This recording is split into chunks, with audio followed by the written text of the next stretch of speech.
नमस्कार साथियों, मैं बिहार के अररिया जिले के एक छोटे से प्रखंड रानीगंज की रहने वाली कोसी माटी कई महान साहित्यकारों की जननी रही है।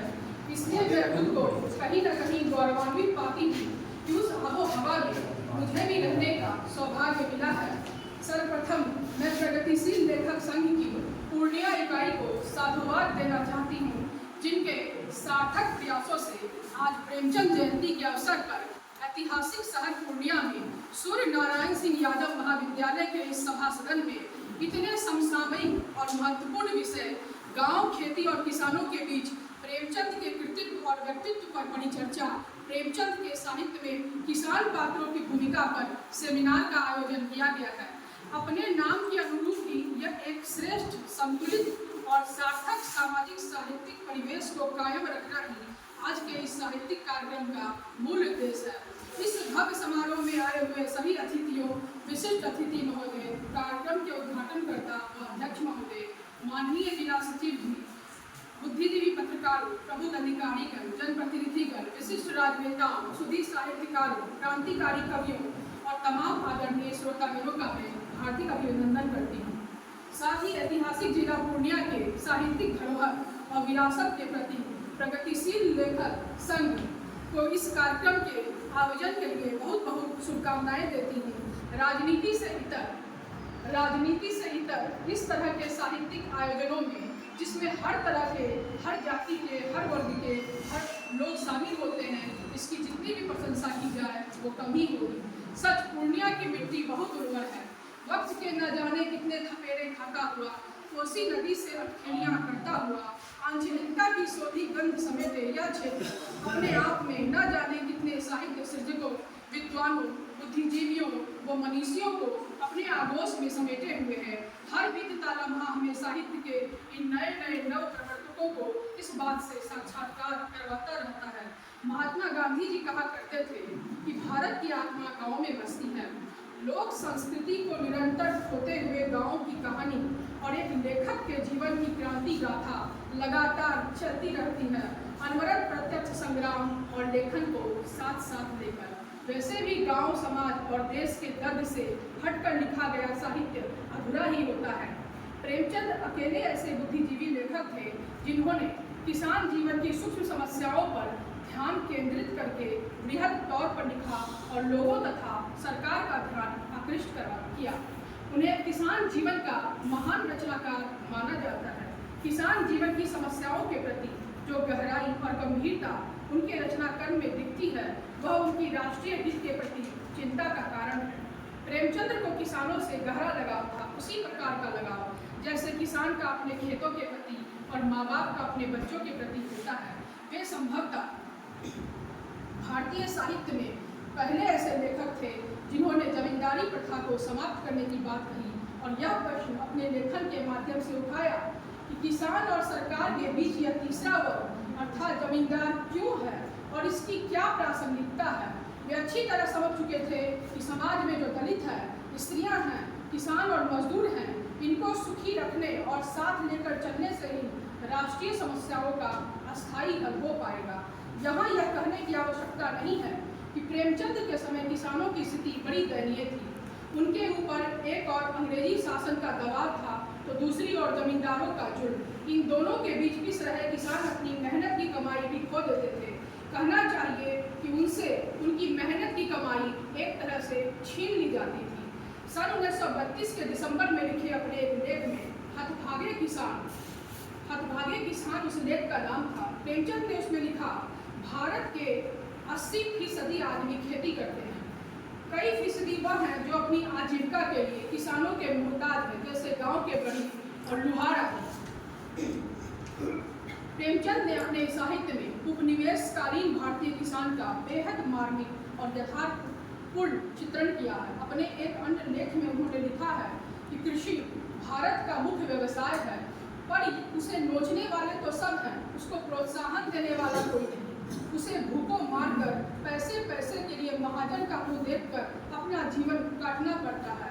यह थी प्रेमचंद युगीन किसानों की वास्तविक मार्मिक स्थिति। गोदान में एक पात्र ढोला, अन्य पात्र होली से कहता है, कौन कहता है हम तुम आदमी हैं? कौन कहता है कि कि हम तुम आदमी हैं, हम में आदमियत कहाँ है। अरे आदमी तो वह है जिसके पास धन है, अख्तियार है, इल्म है। हम लोग तो बैल हैं, बैल, और जुतने के लिए पैदा हुए हैं। प्रेमचंद इस बात को लेकर बिल्कुल ही स्पष्ट थे कि राष्ट्रीय उन्नति के लिए किसानों मजदूरों का विकास बहुत आवश्यक है। अपनी इसी विचारधारा के तहत वे किसानों के पक्ष में हमेशा खड़े रहे हैं। उनके लिए यह बड़े दुख का विषय था कि मुट्ठी भर लोग देश की 80% से अधिक आबादी को चूस रहे हैं। उन्होंने सवासेर गेहूं कहानी में इसी मार्मिक यथार्थ को बड़े ही वास्तविकता के साथ उद्घाटित किया है। कर्ज में डूबे भारतीय किसानों के विषय में अपने एक अन्य लेख जबरदस्ती में प्रेमचंद ने लिखा, भारतीय किसानों की इस समय जैसी दयनीय दशा है उसे कोई शब्दों में अंकित नहीं कर सकता। उनकी दुर्दशा को वे स्वयं जानते हैं या फिर उनका भगवान जानता है। यह थी भारतीय समाज में किसानों की स्थिति। उनकी पूस की रात कहानी में एक पात्र हल्कू द्वारा जोड़े गए पैसे साहूकार ले लेता है। उसकी फसल जानवर नष्ट कर देते हैं। ठंड में उसके पास कोई कपड़ा नहीं है, इसलिए मारे ठंड के वह जानवरों को भी नहीं भगा पाता। इतनी दयनीय स्थिति के बाद भी जमींदारों से पीछा नहीं छूटता है। उसकी पत्नी मुन्नी दुखी होकर कहती है, अब तो मजदूरी करके मालगुजारी भरनी पड़ेगी। तो हल्कू इस बात पर ठंड से ठिठुरते हुए कहता है, अब इतनी ठंड में रात को खेत में सोना तो ना पड़ेगा। इससे अधिक अमानवीयता क्या होगी कि भरे पेट के लोग अपना अधिकार समझकर किसानों और मजदूरों पर अत्याचार करते हैं। गोदान में होली कहता है, 60 तक पहुंचने की नौबत न आएगी धनिया, 60 की उम्र तक पहुंचने की नौबत न आएगी धनिया, इससे पहले ही हम चल देंगे। भारतीय किसान का प्रतिनिधित्व करता हुआ होली पात्र भारतीय किसान के जीवन के सर्वाधिक कटु पक्ष की ओर इशारा करता है, जिन्हें भूखे रहकर कठिन परिश्रम करना हो, बिना कपड़ों के उसकी रातें काटनी हो, चैत्र बैसाख की धूप में लू में जलना चलना और खटना हो, तो वे भरी जवानी में ना मरेंगे तो और कौन मरेगा। प्रेमचंद किसानों के हित के लिए नए नए नित्य उपाय सोचते रहते थे ताकि इस वर्ग का उद्धार हो सके। यहाँ यह ध्यान देने की आवश्यकता है कि अपने पूरे लेखन में प्रेमचंद किसानों को जातियों अथवा धर्मों में न बांटकर एक वर्ग के रूप में देखते हैं। इस रूप में देखने पर ही किसानों का हित तब भी था, आज भी है और हमेशा रहेगा। इस हित चिंता के फलस्वरूप ही वे किसानों के लिए चकबंदी की बात कर रहे थे। उन्होंने लिखा था कि जब तक चकबंदी न की जाएगी कृषि में कोई सुधार न होगा और न ही नई नस्लें पैदा की जा सकेंगी। कृषि की उन्नति ही यह पहली सीढ़ी है और हमें आशा है कि सरकार इसे हाथ में लेने में देर न करेगी। इसी वर्ष अपने एक अन्य आलेख हथभागे किसान में उन्होंने लिखा, दूसरी जरूरत जमीन की चकबंदी है। चकबंदी हो जाने से इतना फायदा होगा कि किसान अपने चक के बारों को घेर सकेगा, उसमें कुआं बनवा सकेगा, खेती की निगरानी कर सकेगा। इससे उपज में कुल बढ़ती होने की आशा हो सकती है। आज चकबंदी छोटे किसानों के लिए बहुत राहत की बात साबित हुई है। प्रेमचंद मूल समस्या की ओर दृष्टि डालते हैं। किसानों में एकता ही नहीं है। गोदान में भोला कहता है, हम लोग तो बैल हैं और जुतने के लिए पैदा हुए हैं, उस पर भी एक दूसरे को देख नहीं सकते। उनकी कृति कर्मभूमि के लगानबंदी आंदोलन के मूल में 1929 का विश्वव्यापी आर्थिक संकट है, जिसका सर्वाधिक प्रत्यक्ष दुष्प्रभाव किसानों पर पड़ा था। प्रेमचंद ने 1929 की आर्थिक मंदी से उत्पन्न परिस्थितियों का चित्रण करने का प्रयत्न किया है और लगानबंदी आंदोलनों के चित्र खींचकर सरकारी दमन नीति की क्रूरता और नृशंसता का नग्न नृत्य आवाम को दिखाया है। किसान आंदोलन में उग्र दल का प्रतिनिधि आत्मानंद है और समझौते की राह चाहने वाले का प्रतिनिधि अमरकांत। गोदान का नायक न केवल उपन्यास का नायक है, बल्कि भारतीय किसान का प्रतिनिधि चरित्र भी। वह व्यवहार कुशल है, ईश्वरवादी है, भाग्यवादी है, परंपराओं और रूढ़ियों को मानने वाला है, भीरू है तथा जरूरत पड़ने पर छल और चोरी भी करने वाला है। इस उपन्यास में प्रेमचंद का प्रयास जमींदार और किसानों के आंतरिक भावनात्मक और वैचारिक जीवन का चित्रण करना रहा है। प्रसंगवश भले ही संपूर्ण समाज का चित्रण कर दिया गया हो, परंतु उपन्यास की भूमि क्या किसान का दैनिक जीवन ही रहा है। सेवा सदन उपन्यास प्रेमचंद की और संभवतः हिंदी साहित्य की अद्भुत कृति है। इस उपन्यास में प्रेमचंद पुलिस महंत जमींदार का जो खाका उपस्थित करते रहे हैं वह दुर्लभ है। प्रेमचंद ने भारतीय किसान के समग्र यथार्थ का चित्रण अपने उपन्यासों में किया। उन्होंने सिर्फ किसानों के आर्थिक शोषण का ही वर्णन नहीं किया, बल्कि अपने साहित्य में उन्होंने भारतीय किसान की एक बोधगम्य पहचान बनाने का कायम करने का प्रयास किया। प्रेमचंद के उपन्यासों में किसान जमींदार, महाजन, नौकरशाही से संघर्ष करता हुआ दिखाई देता है। इसी के साथ ही प्रेमचंद ने विशाल कहानी साहित्य भी लिखा। प्रेमचंद ने सबसे अधिक कहानियां 1924 में लिखी और इसकी कहानियों के विषय में ही विविधता और समृद्धि है। किसान जीवन पर उन्होंने 1924 में 3 महत्वपूर्ण कहानियां मुक्ति मार्ग, मुक्ति धन और सवा सेर गेहूं लिखी। मुक्ति मार्ग में किसान का साधारण और वास्तविक जीवन चित्रित किया गया है। इस कहानी में किसान और किसान का संबंध है। इस कहानी में यह भी स्पष्ट किया गया है कि खेत पकने से किसान में गर्व पैदा होता है। खेत पकने से किसान में गर्व पैदा होता है, किंतु फसल नष्ट होने से वो मुरझा जाता है। मुक्ति धन कहानी में यह दिखाया गया है कि किसान के लिए खेती करना कितना कठिन होता जा रहा है। उनमें नैतिक चिंता भी बराबर विद्यमान थी। किसानों को किस तरह बचाया जाए, इसके लिए बदहाली के कारणों को जानना जरूरी है।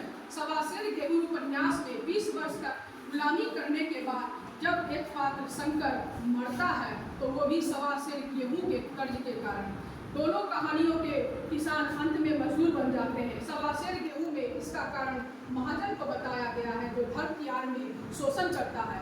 प्रेमचंद ने पूस की रात में किसान की वास्तविक हालत की नाटकीय अभिव्यक्ति की है। उनकी कफन कहानी ऐसी सामाजिक व्यवस्था की कहानी है जो श्रम के प्रति आदमी में हतोत्साह पैदा करती है, क्योंकि उसे श्रम की कोई सार्थकता दिखाई ही नहीं देती। 20 साल तक यह व्यवस्था आदमी को भरपेट भोजन के बिना रखती है। इसलिए आवश्यक है कि अपने परिवार के ही सदस्य के मरने जीने से ज्यादा चिंता उन्हें पेट भरने की होती है। प्रेमचंद ने किसानों पर ज्योति, न्यूज, दूध का दाम आदि कहानियां लिखी हैं। इनमें किसान परिवार की आंतरिक मूल्य व्यवस्था का चित्रण है और उनके सामाजिक धार्मिक शोषण की प्रक्रिया दिखाई दी है। अतः प्रेमचंद की कहानियां भारतीय ग्रामीण जीवन का महाआख्यान है। उनके जीवन का कोई कोना उनकी नजर से छूटा नहीं। अतः प्रेमचंद ने अपने कथा साहित्य में भारतीय किसान की स्थिति का बहुत ही सजीव प्रस्तुतिकरण किया है। भारतीय किसान पक्का गृहस्थ होता है, उसकी गृहस्थी ही उसकी वास्तविक शक्ति होती है। गोदान का हेरोड़ी अपने 3 बीघे जमीन को बचाने के लिए तमाम ऐसे कार्य करता है जो उसकी मर्यादा के प्रतिकूल है। उसका भी विश्वास है कि खेती में जो मर्यादा है, मतलब मर्यादा, खेती में जो मर्यादा है वह नौकरी में तो नहीं है। रंगभूमि के अंधे सूरदास का भी यही मत है कि भाई खेती सबसे उत्तम है, बाण उससे मध्यम है, बस फर्क इतना ही है। प्रेमचंद की रचनाओं में किसान का जमीन के प्रति यह लगाव और जुड़ाव सर्वत्र पाया जाता है। प्रेमचंद का किसान दीनहीन है, दरिद्र है, निर्धन है, परंतु मन से दरिद्र नहीं है। उसमें मानवीयता और आत्मबल कूट कूट कर भरा है। प्रेमचंद किसानों के आर्थिक जीवन का चित्र ही अंकित नहीं करते, वरन उसके सांस्कृतिक व सामाजिक जीवन के चित्र भी साहित्य में मौजूद हैं। इस प्रकार प्रेमचंद की रचनाओं में किसान के जीवन की यथार्थ तस्वीर है। निर्धनता, बदहाली, अशिक्षा, भाग्यवादिता, रूढ़िवादिता, कर्ज, शोषण व आपसी फूट सब वैसे ही हैं। आज भी वो अपनी खेती की वैज्ञानिक तकनीकियों से अनजान है। आज भी उसकी आंखें आकाश की ओर बादलों को ताकती है ताकि उसके सूखे खेत भरे हो सके। सवाल उठता है, आखिर देश का अन्नदाता कब तक इन तकलीफों से जूझता रहेगा। प्रेमचंद का साहित्य संबंध में हमें बहुत कुछ सोचने को विवश करता रहा है। प्रेमचंद गरीबों की इस भावना का वर्णन करते हुए कहते हैं, कृषि प्रधान देश में खेती केवल जीविका का साधन नहीं अपितु सम्मान की वस्तु भी है। पूंजीवाद के प्रभाव ने किसानों को अचानक ही अत्यधिक व्यवहारिक बना दिया था, जिसके कारण वे सम्मिलित परिवार प्रथा को तोड़कर एकल परिवार बसाने लगे। पूरा माहौल स्वार्थ पूर्ति की सोच को उत्तेजित करने वाला था, जिससे लोग अदूरदर्शी होकर अपने ही जमीनों का बंटवारा करने लगे। स्वयं प्रेमचंद ने योद्धा के विषय में अपनी एक कहानी में कहा है कि उसने गांव में 2-4 परिवारों को अलग होते देखा था।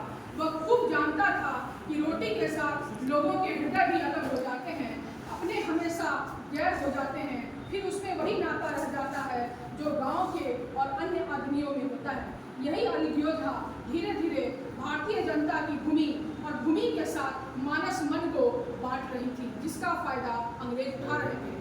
समाज कई वर्गों में बढ़ता चला जा रहा था। प्रत्येक ऊंचा वर्ग अपने से निचले वर्ग पर अधिकार जमाता था, जिसका परिणाम यह हुआ कि सबसे गरीब तबके के किसान, मजदूर और श्रमिकों का जीवन शासन और शोषण के अनगिनत तहों के नीचे दबता पिसता और संकुचित होता जा रहा था। इसी ऋण और ब्याज से किसान जीवन में महाजनी पूंजीवाद या महाजनी सभ्यता का प्रवेश हुआ है।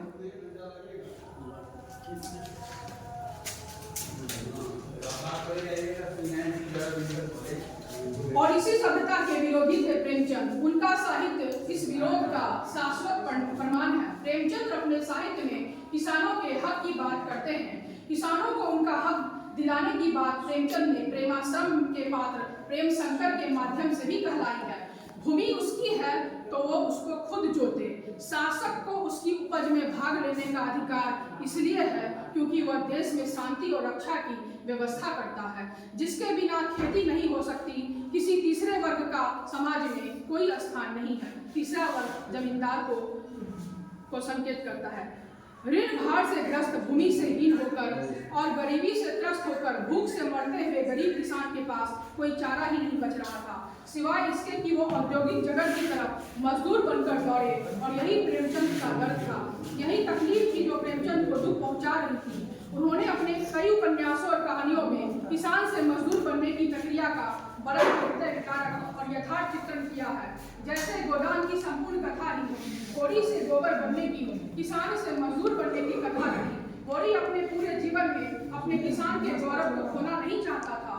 ऋणों का असीमित भार उसे पंगु बना देता है, भूख उसे अशक्त बना देती है, अलब्योजा उसकी कमर तोड़ देता है, धार्मिक पाखंड उसके चोटों पर नमक छिड़कता रहता है, बिरादरी का डर उस पर कहर बनकर बरसता है, अलब्योजा उसकी कमर तोड़ देता है, धार्मिक पाखंड उसके चोटों पर नमक छिड़कता रहता है, लगान उसकी रही सही कसर पूरी करता रहता है। किंतु होरी फिर भी अपने किसान होने के गर्व से अभिभूत रहने में ही संतुष्टि खोजता है।